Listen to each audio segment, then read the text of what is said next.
prominent El Paso family is mourning after a loved one is killed in a plane crash in Las Cruces. 29-year-old Lawrence Taylor Francis was behind the controls of a single-engine plane when it went down at the Las Cruces airport. Francis was the head of his own company, Francis Aviation. He was also on the board of directors for the Amigo Air Show. He was very well known in the community. So is his family. His father, Rick Francis, a well-known bank executive and Texas Tech regent. Tyler's grandfather is former El Paso Mayor Larry Francis. ABC 7's Ashley Rodriguez continues our complete coverage with more on the deadly crash.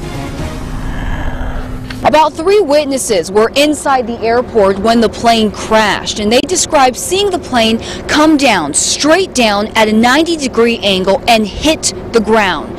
What makes this crash so mysterious is the pilot, 29-year-old Tyler Francis, was experienced, and police say his plane was new.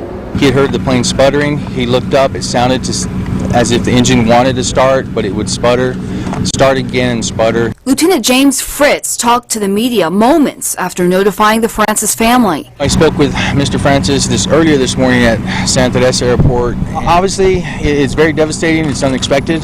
Obviously, the family is in mourning right now.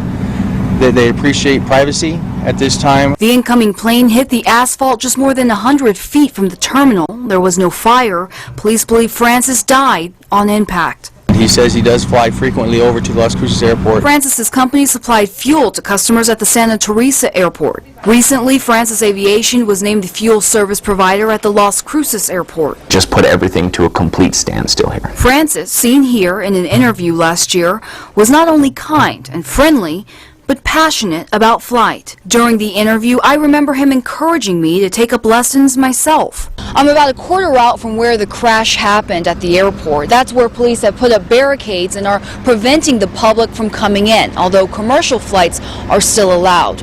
We're waiting for the NTSB to arrive now and conduct an investigation of their own. The Francis family mourns the loss of their son, writing in a statement, "The loss of our beloved Tyler has left us without words." And yet another tragedy in Las Cruces. This is the 3rd plane crash in just the last couple of months, and Tyler Francis is the 5th fatality. Reporting from our New Mexico mobile newsroom, Ashley Rodriguez, ABC 7. Tyler Francis studied at both Texas Tech and UTEP, getting his bachelor's degree in organizational communication here in El Paso. Francis then got his MBA from Texas Tech in 2011. He sat on the board for the Doña Ana County International Jetport, the War Eagles Air Museum, and the Yucca Council Boy Scouts of America for the last 2 years. We spoke with the head of the council about Francis's death. Certainly a big shock. So I have not had a chance to speak to any of his family members, but are anxious to give them our deepest condolences. Francis leaves behind a wife. She's expecting their first child this spring.